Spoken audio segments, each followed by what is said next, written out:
Sedicom Thiès, c'est toute l'actualité de l'église de Thiès, mais aussi du Sénégal et du monde.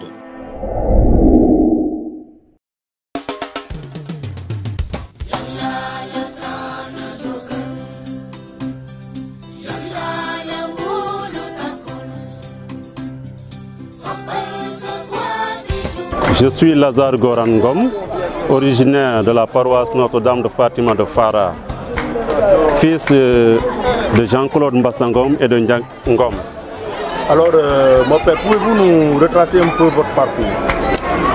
Bon, si je retrace mon parcours, je crois que je ferai un résumé parce que c'est un peu long. Je suis d'abord berger. J'ai conduit le troupeau durant 14 ans. Donc je suis entré à l'école à l'âge de 14 ans, le 3 janvier 1999 à Fara, par le biais d'un père, l'abbé Philippe Bayouga Mbeng, le fondateur de la paroisse Notre-Dame de Fatima de Fara. C'est lui-même qui m'a mis à l'école et donc je le considère comme mon père. Et après cela, je suis entré à l'école. J'ai fait mon primaire dans 2 écoles. En premier lieu, je suis passé à l'école Saint-Benoît de Fara jusqu'à la classe de C1. Avec le déficit d'élèves, l'école a été fermée par les frères de Poemel. À la suite de cette fermeture de cette école, je suis parti à l'école élémentaire de Ndiop. J'ai fait la classe de C2 jusqu'en CM2 à l'école élémentaire de Ndiop. Après mon parcours à Ndiop, je suis parti au collège Possis de Djourbel, de la 6e à la 3e. C'est après cette étape de la 6e à la 3e que j'ai senti plus l'appel du Seigneur et j'en ai parlé à mon père, l'abbé Benjamin Tine, qui fut le curé à l'époque de Fara.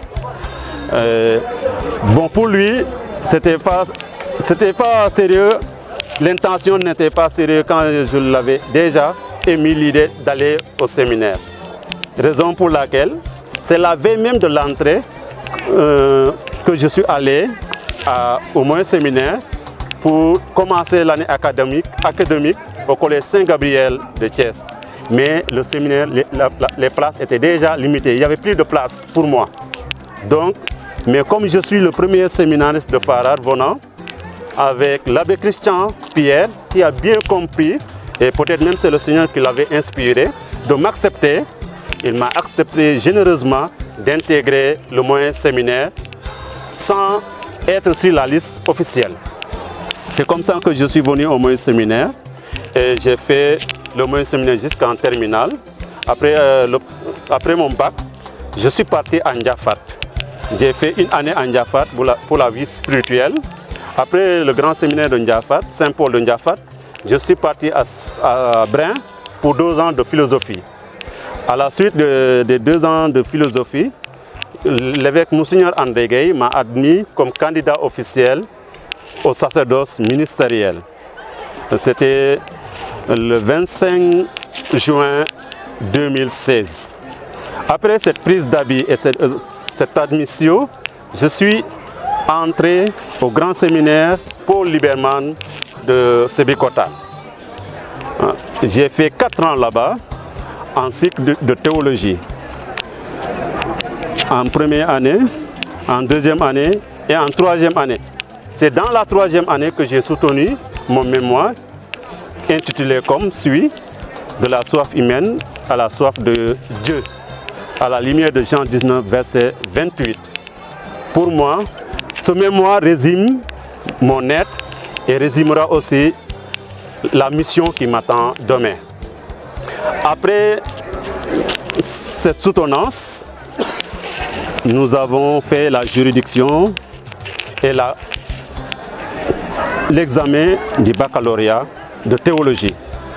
Après cette année, nous avons écrit aussi une demande à Monseigneur André Gueye pour nous envoyer dans une paroisse du diocèse. C'est ainsi qu'il m'a envoyé en la paroisse Sainte-Croix de Bambey, d'où j'ai vécu à partir du 8 octobre jusqu'au 20 juin J'ai fini mon stage à Bambey le 20 juin dernier. Voilà en résumé le parcours de ma vocation. Alors, Abbé Lazare, vous venez de recevoir la grâce du diaconat. Alors, quel est votre sentiment actuel?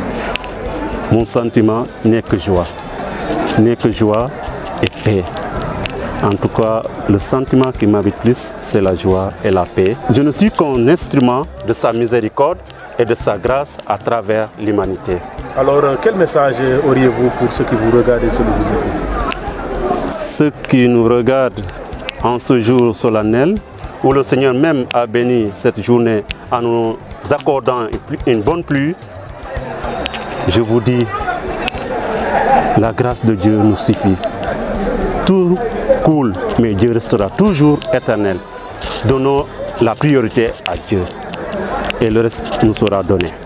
Abbé Lazare, Sedi Compiès vous remercie. Merci. Sedi Compiès au service de l'Évangile. Tous ensemble pour partager la joie de l'Évangile.